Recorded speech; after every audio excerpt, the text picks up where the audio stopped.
Hello, welcome to everyone listening in, and thank you all for participating. In this teaching, we will learn how to develop patience through thinking about cause and effect and the lack of inherent existence of all phenomena.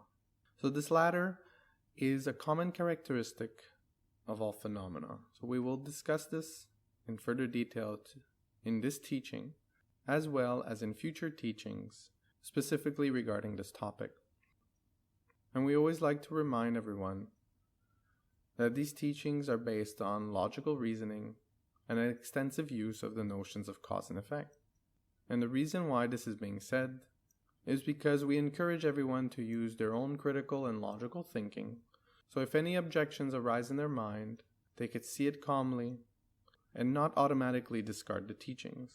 It's quite natural to see these objections appear in our mind because they go in contradiction of maybe our belief systems, but please try to let them go and think about this logically and analytically.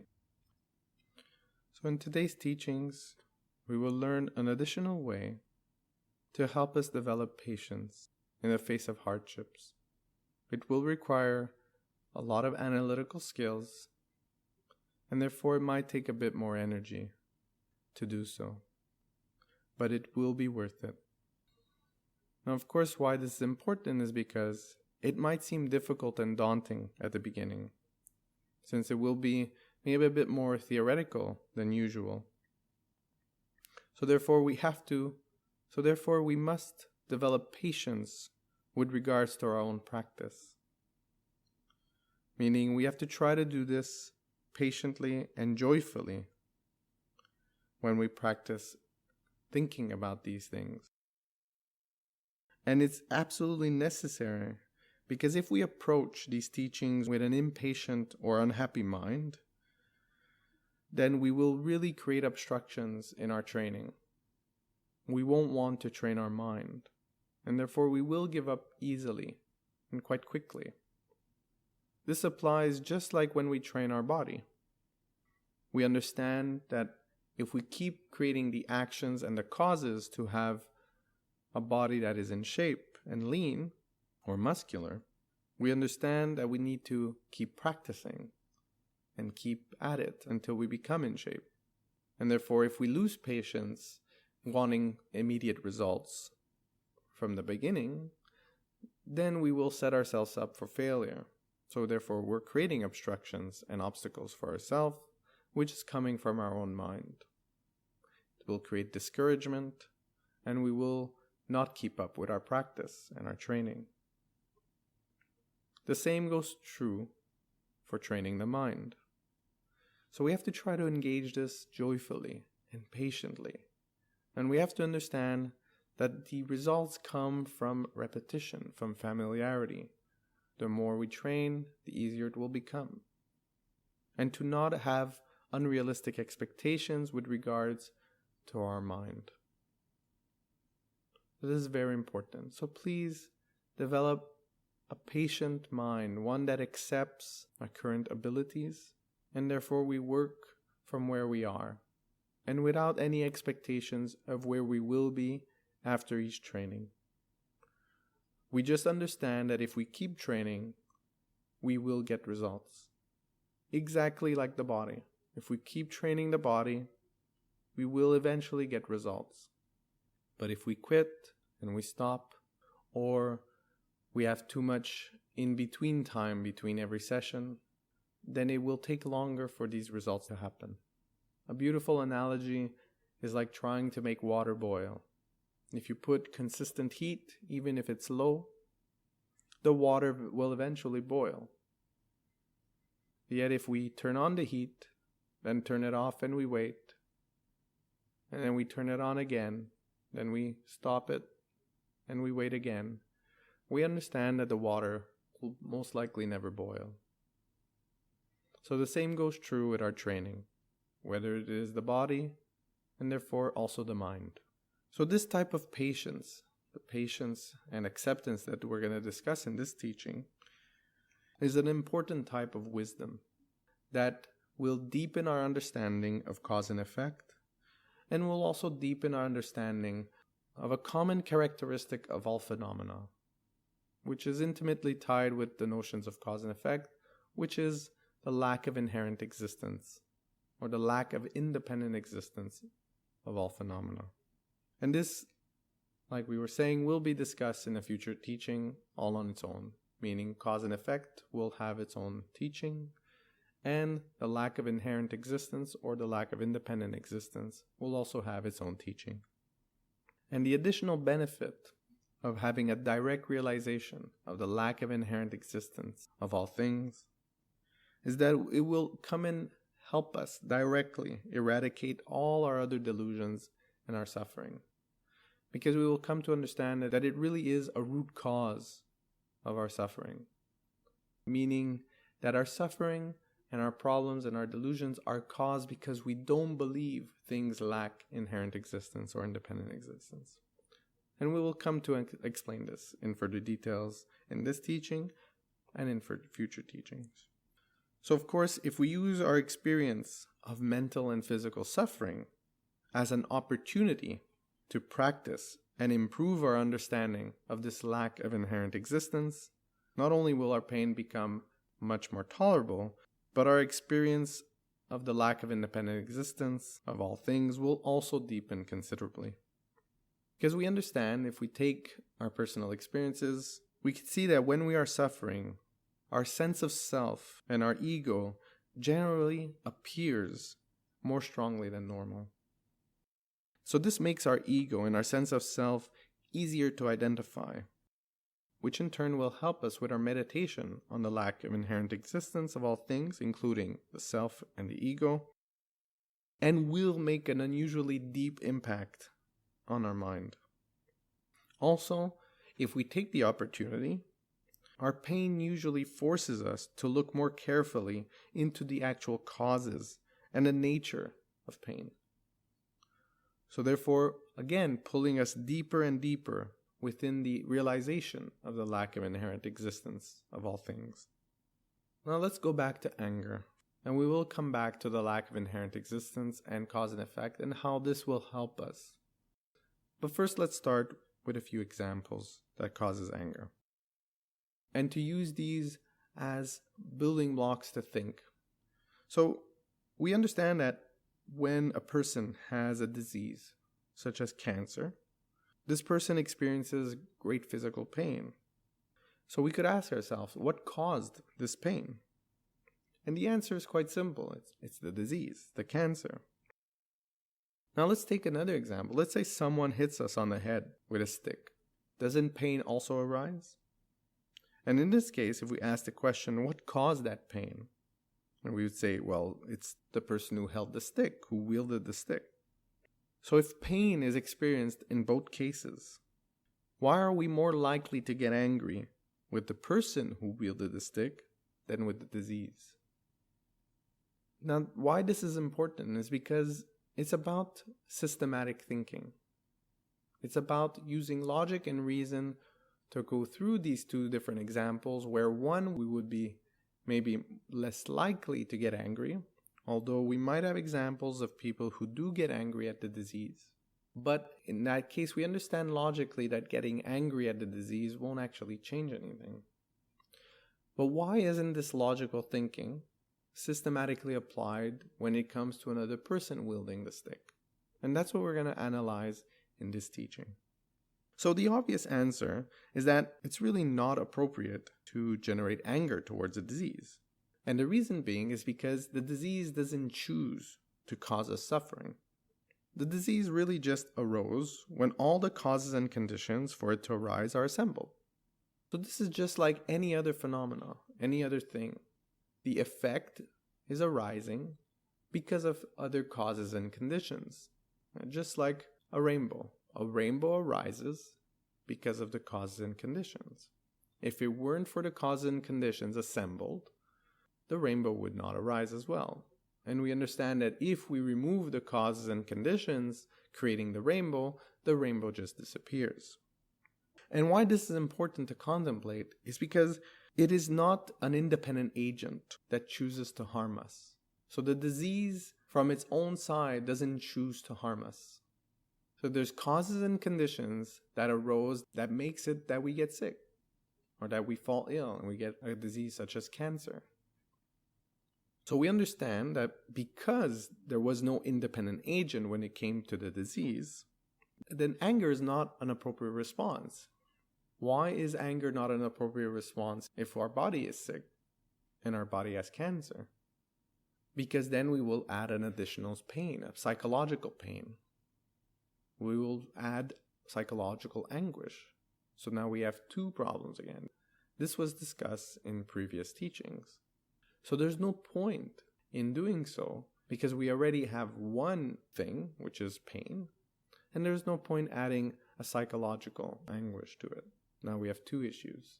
So therefore, remaining at peace and accepting that the disease has arisen helps us remain calm. And this is the start of the analysis of cause and effect and the lack of independent existence or inherent existence of all things to help us come to acceptance. Meaning all the causes and conditions were created for this disease to arise. And now that we're at this place with the disease that has arisen already, and all the causes and conditions were assembled, there was no choice in the matter. Everything was assembled. All the causes and conditions were assembled for it to arise.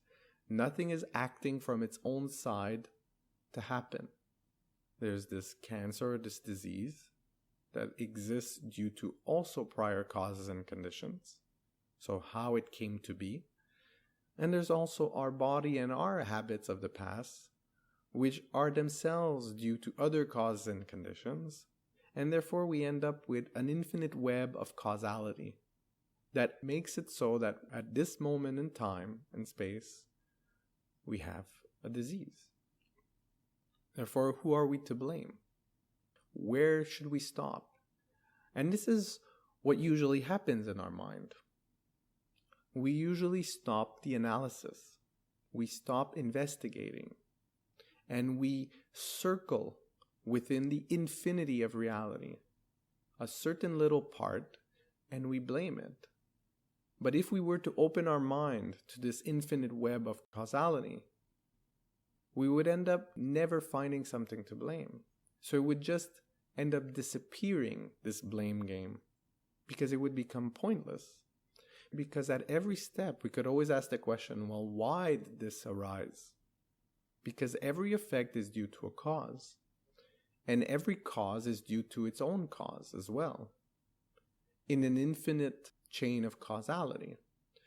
When does the chain of cause and effect end? It never does. And this is the point of the analysis.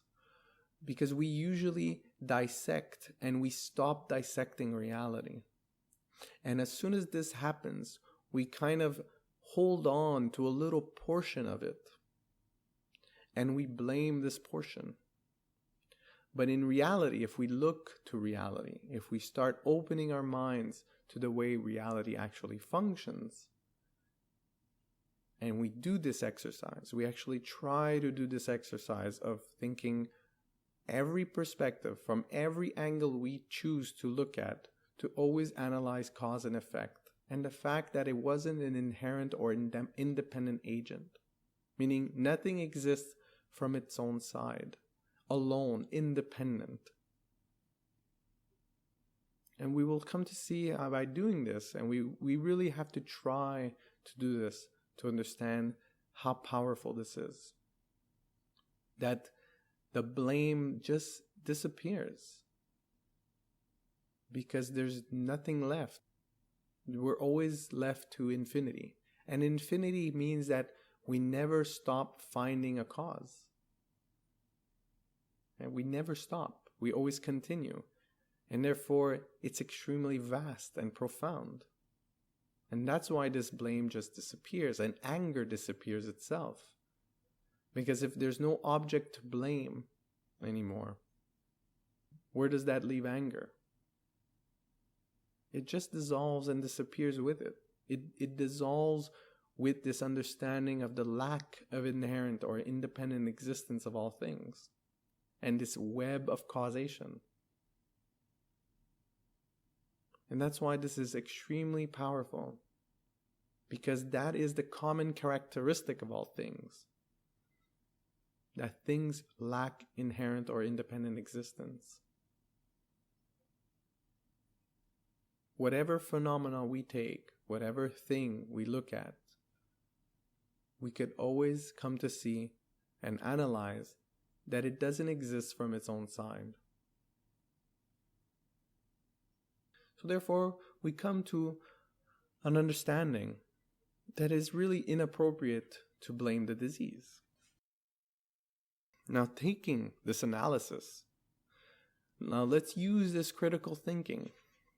Now let's use this critical thinking with regards to the other situation. Because if we don't get angry with a disease, we should also not get angry with a person who harms us. And again, why? Because this person is not a free and independent agent either. So the question is, why not? Why isn't this person an independent agent? Because this person is acting under the power of their delusions. So therefore, if we are to get angry, we should direct our anger at these delusions. So just as we didn't choose to suffer from sickness, the person who hurts us does not choose to suffer from this inner sickness of anger. Now, we might want to feel and we want to object strongly to this, and we want to say, no, there is a difference between our sickness and an angry person, in that our sickness has no wish to harm us, while this person definitely did. But what we need to realize, however, is that this person who wants to harm us did this without freedom. This person is completely under the control of their anger. And no one decides, now I'm going to get angry. If we look at the way anger appears, it just arises in our mind. We never choose to get angry. Let's say we're in a happy place right now. Our mind is peaceful. And now we think, I'm going to get angry. And of course now, even more so, understanding that anger is a poison. No one would. No one would choose to get angry. The anger arises due to other causes and conditions. And what this brings to question as well, especially when we say that this person had no freedom to do so. And what comes into play is what we usually call free will. Now, let's say we were to take a more simple example to look at the way the mind functions.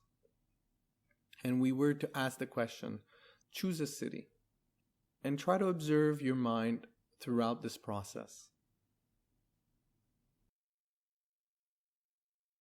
Now, if we were to analytically look at the mind, to look at the process, and we were to ask a few questions with regards to the process. First of all, you pick the city. And therefore, from where did we pick this city? Where did that list come from? The list of cities from which you can choose from. So, the list of cities to which we chose from was not freedom. It appeared to our mind. So the part we chose, we could call that, if we want to really start using the word free will, is the part where we chose. We chose a city from the list. So it's just that little part at the end, that choosing part. And maybe even that one was biased because of certain affections or because of certain pleasures that we've had in certain places, in certain cities. And therefore, even that choice was biased because of those feelings and those emotions with regards to every city. And the cities that came up and that appeared to our mind, we had no control over. And if we look at it and we ask the question, well, where did they come from? And we could easily understand that they came from our past experiences. They came from our actions of the past, either from traveling to these cities, either from looking on a map, from reading articles, or whatever action we took, we got to learn these cities. So therefore, the list came from all our causes and conditions, our past actions. And it was out of our ability to choose. That just appeared to our mind. Now, in the case of the choice, now that we're thinking about it, we could analyze the bias with regards to every choice. And there's also the choice of not choosing a city. So this is done because we're actively engaged in looking at the choice part of our mind. Now, take for instance a more emotional situation, and especially with regards to the example at hand, which is anger. So anger arises in our mind uncontrollably. Why? Because of our mental habits and our actions of the past. So the actions of the past has propelled us to get angry again in the future because we've gotten angry in the past. We've looked at things in a way that we've rejected things. And therefore, we're more prone for anger to arise in the future. So this anger arises in our mind. So just like that list of cities, the anger arises in our mind. And this feeling is so strong, and it's due to past causes and conditions. And those past causes and conditions are also due to past causes and conditions, so on and so forth, infinitely. That has brought us to this moment where we feel angry. And because we lack training of our mind, we don't believe that there is a choice, an active choice to say, let me not choose anger. I will not choose anger, because anger is arising in our mind, and because we lack the training and the ability, because we've never done it in the past, so therefore again, out of our ability, due to past actions of not training the mind, we're left with one choice. We are left with the choice of acting out of this delusion, because it's delusional to be angry. Because if we were to analyze it realistically, we always come to the conclusion that anger is an unrealistic way of looking at things that only causes us suffering. But in this situation, it's so strong that anger has taken control. And now we no longer have the ability to not to choose anger. Just like we have the ability to not choose a city. And therefore we just act out this anger. And it drives our actions in the present moment. And therefore we do things that we regret, like harm others. And we might have experienced this for ourselves. And we should look at our own personal experiences to see how this happens. That this mind of anger just takes control, and only after we've come down that we could come to see how regrettable our actions were under the influence of anger. But at that time, we had no control. We did not have the ability to step away and not choose anger. It was our only choice, and therefore we acted on it. And why it is important to see it within ourselves is because we could come to understand that we were under the influence of anger. We were under its control. We did not choose to. It was due to past causes and conditions and the present conditions that triggered these emotional states of minds that took over. And we were no longer in our right mind, in a mind of peace, in a mind of clarity, in a mind that sees the bigger picture. And we clearly did not have the ability to choose not to do it. To say, I will not choose anger. And therefore, if we look at it that way and we analyze it this way, we come to see how it was a non-choice. And therefore, it wasn't free will. We didn't act on our ability of free will.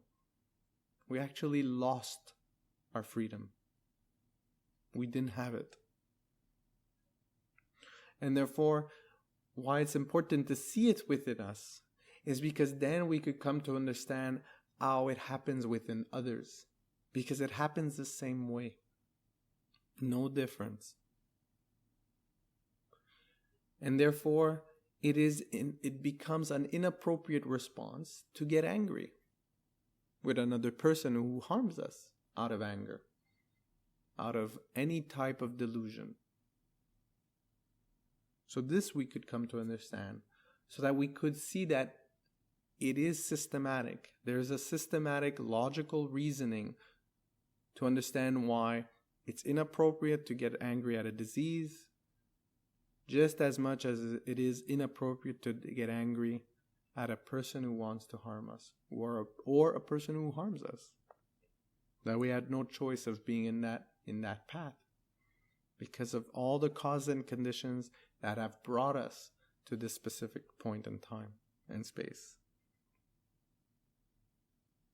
So it is only that little portion that we have that ability, if we actually use that ability to choose what we do next. And if we don't exercise that option, we are just in a cycle. We just go along with our mental habits, be it good or bad. And if they're bad habits that cause only suffering, then we could understand why we always end up suffering. Because we keep causing it. And we never break the cycle willingly. So we could come to understand that all the shortcomings, all delusions, all non-virtues arise through the force of these conditions, and that they don't govern themselves. They're not an independent agent. There's always an infinite chain of causality. Because we have to understand that these conditions, that these assembled conditions actually, have no intention to produce suffering. And they don't have an intention. We have to understand that. There was no volition. There was no choice, an independent choice from one side to produce suffering. And what's also important to come and understand is the resulting effect, the resulting suffering, doesn't think I was produced due to these assembled conditions.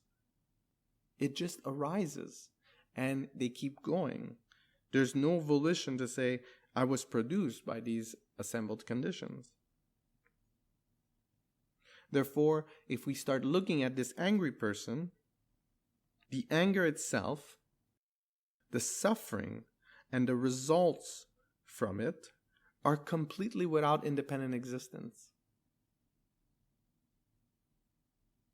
Just like the way we analyzed within our own mind how anger arises, it arises without independent existence.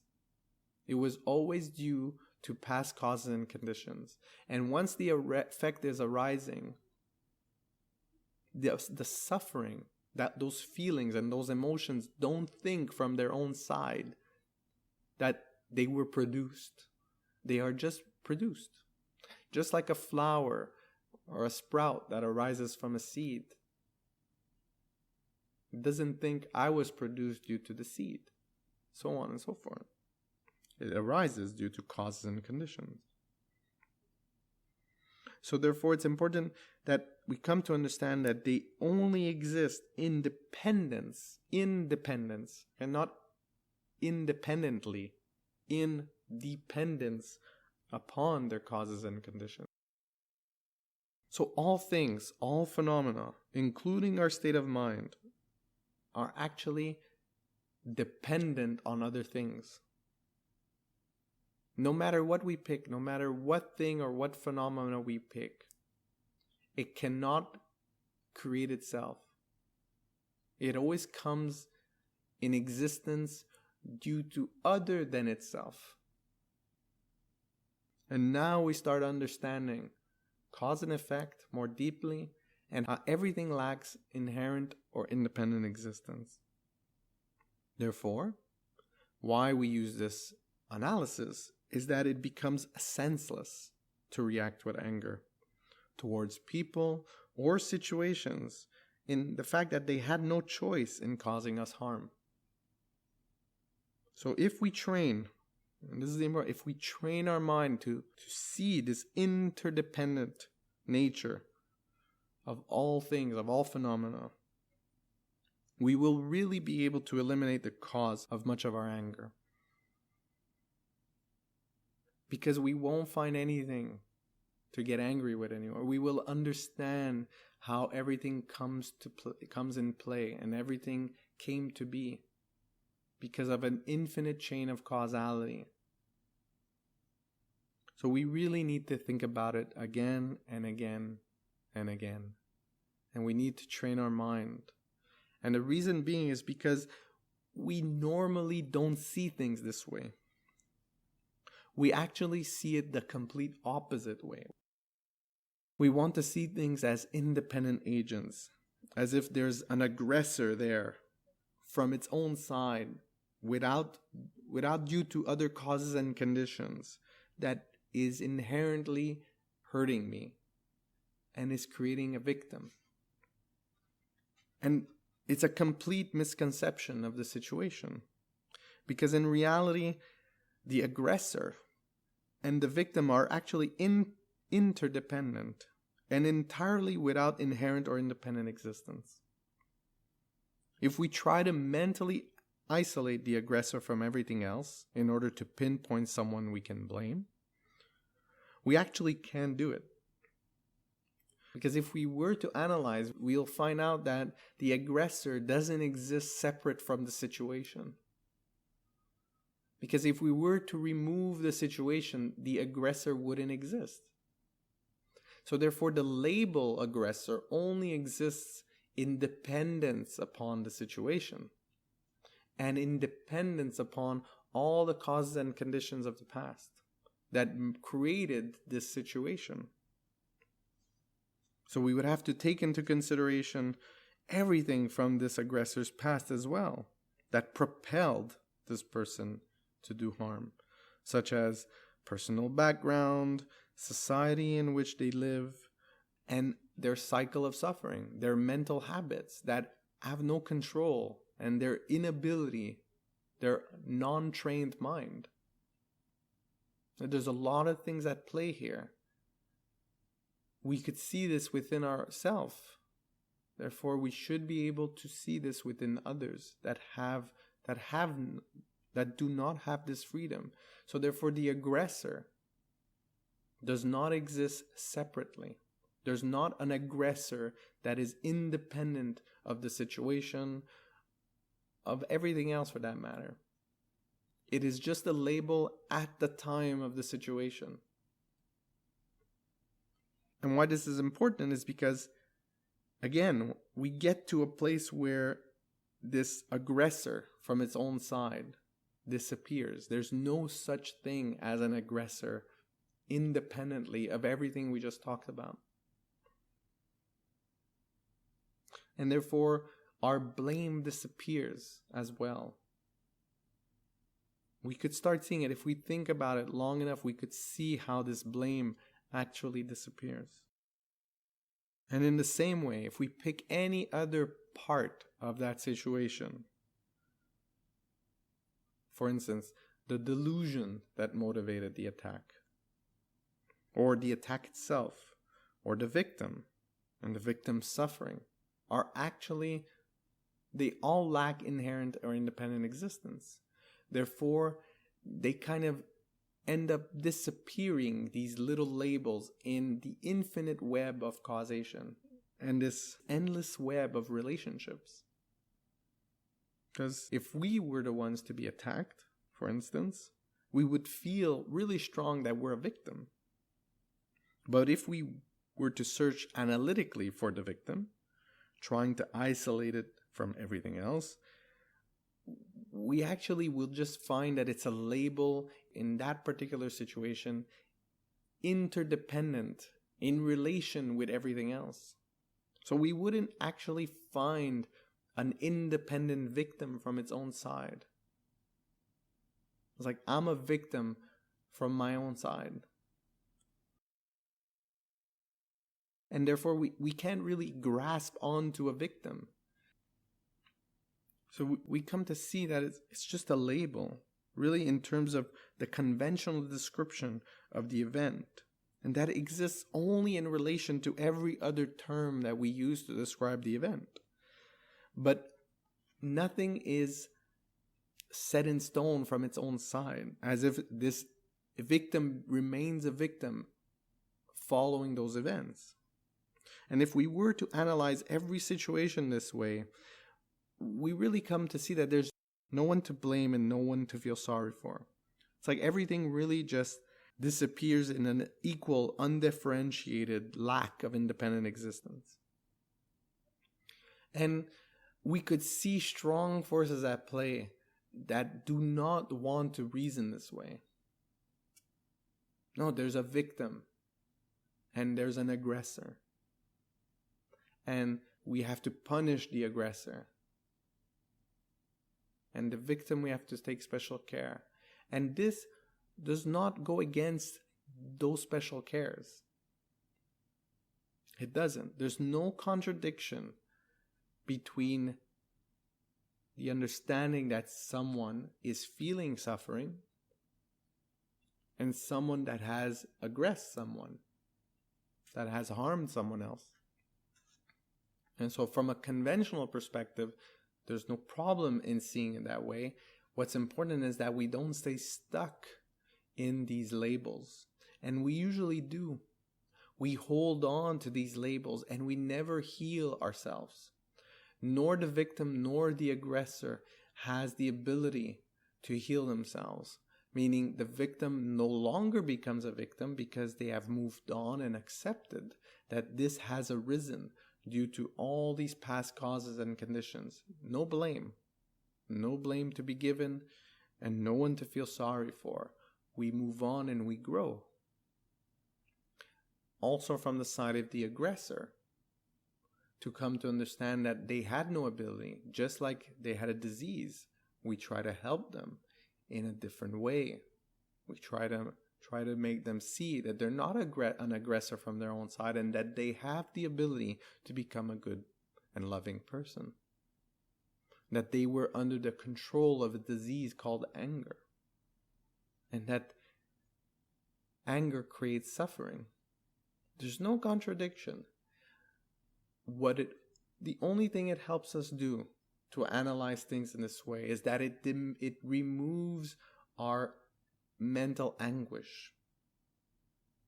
It gives us the ability to become stronger mentally following these situations. And we don't hold on to a label, labeling ourselves to be a victim. Labeling ourselves in a way that after the situation has arisen, we still keep on this label that has mental consequences. It keeps us pinned down to staying a victim instead of moving on and becoming and growing and finding inner peace. And it's understandable that this is difficult because we naturally don't see things this way. We want to hold on to things. We want to hold on to these labels as if they exist permanently, independently of the situation. As if I'm not in this situation anymore, I am still a victim. So yes, during that situation, when that happened, yes, it is conventionally true. There was a victim and an aggressor. But after those events are gone, victim and aggressor only remain valid in that situation. Afterwards, they're no longer valid. And therefore, they disappear. Because the situation has disappeared as well. It's gone. So this is what's important about these very strong objections that we might have, that do not want to go beyond and heal ourselves and find this inner peace through logical reasoning.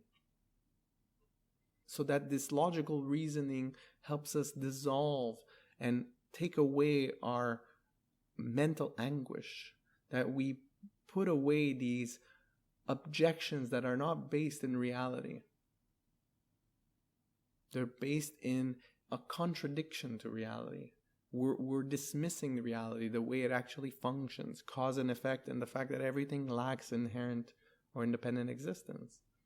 We actually want to hold on to ideas that things exist independently from their own side. Us, them, our delusions, whatever we choose, we stop dissecting reality properly. It's like we take a picture and the picture remains static. And not only that, we start drawing circles in the picture. And we hold on to those circles for dear life, without ever understanding that in order to draw a circle, we need to exclude and include things. But it's not the circle itself that is the thing. We labeled it. It's merely a conception of mind. Mere label. And this mere adjective is very important because it's not as substantial as we would like it to be. And therefore, by seeing the fickle nature of these labels, we get to move on much more quicker and eliminate the anguish in our mind. And if we move on, if we keep going with the nature, like this common characteristic of all phenomena, and now we start looking at pain, the pain that we're living in. So what precisely is pain? So that's a question we might ask. And where is it located? What is it made of? Where does it come from? Where does it go? What relation does it have to us, the person who is in pain, or the mind that is asking these questions? Why these questions are all important is because we come to see that if we don't actually ask these questions, pain seems to exist solidly from its own side. We come to understand, or we believe it to exist without causes and conditions, without our mind being implicated in the existence of this pain as well. And the level at which we're experiencing this pain.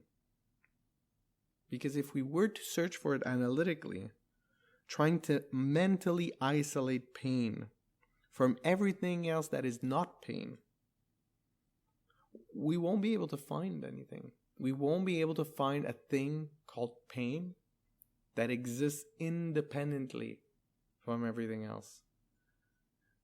Pain comes into existence in relation, in dependence to other things other than itself. And this lack of inherent existence, or this lack of independent existence, is really the way pain exists. And why this is important is because we come to see how we have a choice in the way we choose to experience pain or not. So pain arises in our mind.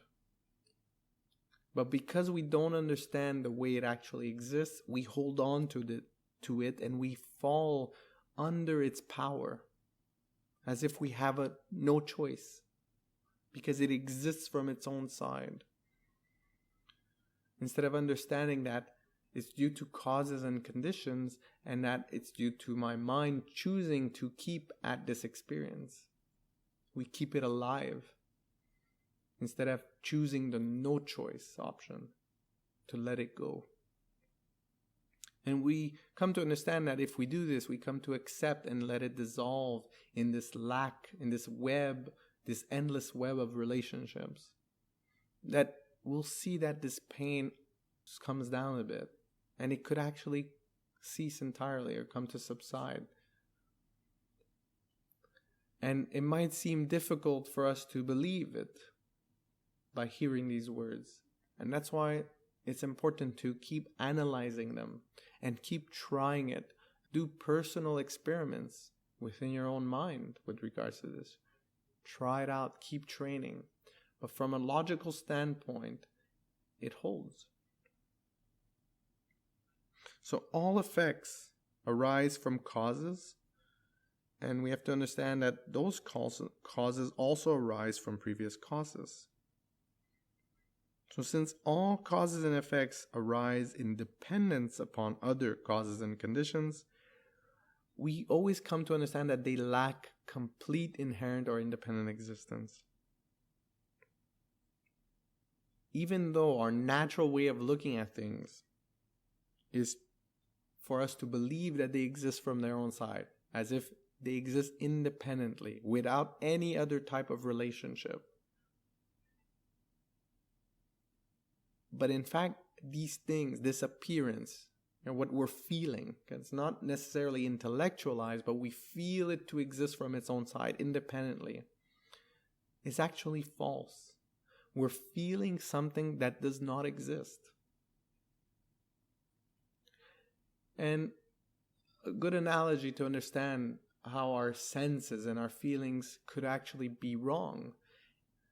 If we have ever looked at a hot road or asphalt in the distance on a very, very hot day, and we see kind of like water in the distance due to the refraction of the light because of the change in temperature of the air above the asphalt, above the hot road or desert sand, and we see water. We understand now that it's not water. We understand that it's a trick of the light, and our senses are deceiving us. So even though water is appearing, we understand it to not exist. So in the same way, we have an appearance of something that seems to exist from its own side, yet we have to come to understand that it does not exist. The same way as the water appearing on the hot road.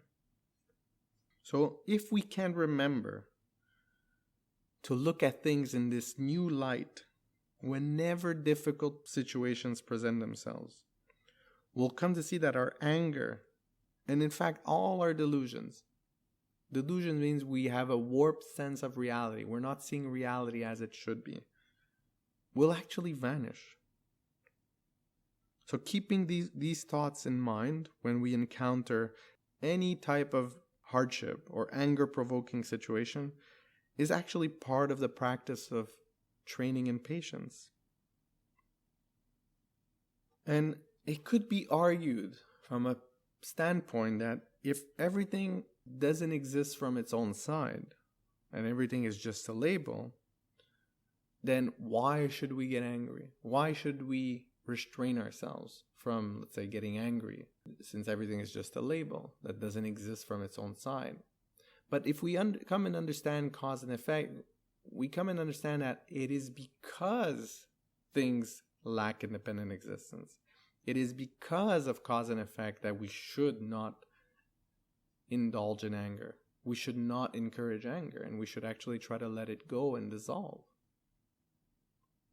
Because if we don't, we know the effect that it will have, and that's for us to keep suffering. So it is because, this is an additional reasoning why we really need to get rid of anger, is because we understand the relationship of cause and effect. We understand that our suffering doesn't exist from its own side. It exists due to causes and conditions, due to things other than itself. And that is an additional reason why we absolutely need to get rid of anger, because we understand the relationship between the actions based on a mind of anger and the resulting effects in our future. So really, in summary, whenever we are part of a hardship or if someone harms us, we should think that this person is harming me only because of their delusions, and they're not acting freely. And this way we could realize that all things arise from causes and conditions, and that we can prevent anger and remain in a happy state of mind no matter what happens. And again, Just to repeat, this does not contradict anything about how we act in the future. For instance, it would make sense for us to stop someone from harming others because we now understand that they are creating a cause for their future suffering. And therefore it would make sense to stop them from harming others because it's out of their control. And to bring back the disease analogy to see how it's completely relevant and it's the same systematic thinking. Let's say someone had a disease, a contagious disease. It would be appropriate because we care for this person, because we don't blame them for having this contagious disease. Because that disease arose from causes and conditions. So again, there's nothing to blame, no one to blame. But it would make sense for us to quarantine this person because they would be harming others without their control. And what would we do with this person that's contagious? We would actually try to heal them because we understand that it's not out in their control. So therefore we would try to help them, cure them from this disease. Now take that exact example and change the different words for anger. It would be no different. If someone has uncontrolled anger that harms others, just like an uncontrolled disease that harms others, it arises due to causes and condition, and this person is harming others, it would make sense to quarantine them. But it would also make sense to try and help them from this disease called anger. All we did was change anger for virus. And the systematic approach would be the same. We wouldn't let this person just be. We would try to help them from this disease called anger, just like we would help them try to cure the disease of the virus. It would be no different. And why this is important is because it sets us up for the next teaching, where it will help us develop compassion and love for all living beings, which is an actual cause of inner peace and happiness. Because now we wouldn't stop loving a person just because they have a disease. We know this. If we have someone close to us that has cancer, we don't stop loving them because they have cancer. We don't stop wishing them to be free from that suffering and that pain and that disease. We don't. So why would it be different for a person who's causing harm due to anger, the disease called anger? No different. And that's what we're going to be discussing in the next teaching.